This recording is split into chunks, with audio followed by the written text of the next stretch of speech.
अस्सलाम वालेकुम फ्रेंड्स। तो आज की इस वीडियो में हम खड़ा ज़बर और ता के बारे में पढ़ेंगे और इसमें दो चीज़ें पढ़ेंगे। आज हम क्या पढ़ेंगे?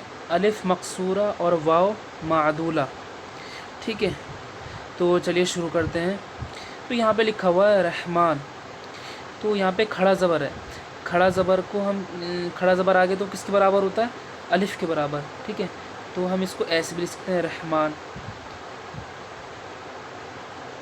ठीक है, इसी तरीके से लिहाजा, लिहाजा, लिहाजा में ये जो अलिफ़ है ये खड़ा ज़बर है, अलिफ़ की कायम मकाम है। इसी तरीके से सलात है, ये जो गोल वाली ता है ये किसकी तरह लिख सकते हैं? इस तरीके से। ज़कात इस तरीके से। ठीक है, और इसमें ये याद रखें जो वाव आ रहा है इसको नहीं पढ़ेंगे, ये रस्मुल ख़त है। क्या है रस्मुल ख़त? यानी लिखा गया है लेकिन इसको पढ़ा नहीं जाएगा, खूबसूरती के लिए लिखा गया है उर्दू की। इस तरीके से भी लिख सकते थे हम सलात, ज़कात, लिहाजा, रहमा, लेकिन एक उर्दू की खूबसूरती होती है, उसके लिए हम इस तरीके से इसको लिखते हैं। ठीक है, चलिए अब तनवीन देखते हैं। तनवीन किसे कहते हैं? दो ज़बर, दो ज़ेर, दो पेश को हम पढ़ चुके हैं पहले नूरानी कायदे में और ये सरल कुरान में। चलिए इसको पढ़ते हैं। जब भी तशदीद आ जाए तो पता है कि पहले वाले हर्फ से मिलाएंगे।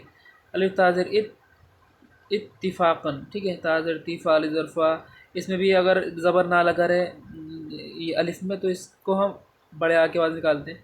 इत्तिफ़ाक़न, तक़रीबन, इसमें क्या? हुक्मन, खुसूसन, इसी तरीके से अमूमन, अमूमन या अमूमन, फ़ौरन, जब भी ऐसे आ जाए फ़ावर फ़ौरन, फ़ौरन, कानूनन। इसको आपको पढ़कर बताना है कि कैसे होगा, मतलब ऊ होगा ये देख लीजिएगा। मसलन, नस्लन, यकीनन। ठीक है, इसी तरीके से क्या होगा? नस्लन बाद नस्लिन। तो हमने क्या देखा इसमें? जो खड़ा ज़बर है तो वो अलिफ़ के कायम मकाम है, और जो ता है, जो गोल ता है, वो इस ता के कायम मकाम है, लेकिन लिखा इस तरीके से जाता है और पढ़ा ऐसे जाता है। चलिए इसमें क्या है? अलिफ मकसूरा, यानी अलिफ मकसूरा किसे कहेंगे आप? अलिफ मकसूरा ऐसे समझ लीजिए कि मतलब कि रस्मुल ख़ती है, ये अलिफ जो है लिखा नहीं जाएगा, लेकिन इसकी जगह पर क्या हो? या आएगी और यहाँ पर एक खड़ा ज़बर आएगा। ठीक है, उसके नीचे दो नुक्ते नहीं होंगे, तो उसे कहते हैं अलिफ मकसूरा। जैसे यहाँ पे लिखा हुआ है फतवा। क्या है? फतवा। इसको मैं ऐसे भी लिख सकता था, फतवा को इस तरीके से, फतवा। ठीक है, दावा इस तरीके से लिख सकते थे हम, समझ रहे हैं? तो फतवा, दावा, अदना, तो या नहीं पढ़ेंगे इसमें, या को बिल्कुल नहीं पढ़ेंगे। या सिर्फ मतलब लिखी गई है लेकिन पढ़ी नहीं जाएगी, इसे कहते हैं रस्मुल ख़त। तो इस पर क्या है? खड़ा ज़बर आ गया, तो इसी कहते हैं हम अलिफ मकसूरा, यानी या आ जाती या पे खड़ा ज़बर दे देते हैं, है ना? इस तरीके से मूसा, ये सीन पर खड़ा ज़बर है। ईसा, हत्ता के, तो ये ता पे खड़ा ज़बर है और के, इस तरीके से। अब यहाँ पर देखिए वाव मादूला और वाव बतूर हरफ अत्फ। तो यहाँ पे जो मादूला का मतलब होता है, इसका मतलब ये समझ लीजिए, यानी वो वाव जो लिखा तो गया है लेकिन पढ़ा नहीं जाएगा। ठीक है, पढ़ा नहीं जाएगा। यहाँ पे क्या लिखा है? वाव है तो ख्वाब होना चाहिए, इसको पढ़ते क्या है? ख्वाब, इस तरीके से।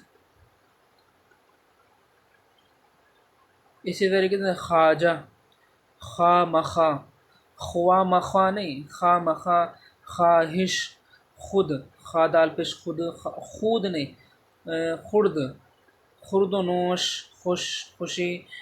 इसी तरीके से खुशामद, है ना? इसको पढ़ के आ रहे हैं हम, इस तरीके से ये पढ़ रहे हैं ये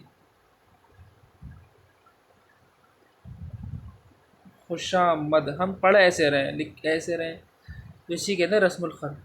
वाह मादुल इसी कहते हैं, लिखा गया है लेकिन पढ़ा नहीं जाएगा। अब क्या है ये? खुश पोशाक, खुर्शीद, है ना? खेश, हंसी खुशी, گل و بلبل، تر و تازہ، ہے نا، خاص و عام، جان و مال، امیر و غریب، امیر و غریب اس میں تو ہم پڑھ سکتے ہیں۔ نیک و بد جب ہم دو الگ الگ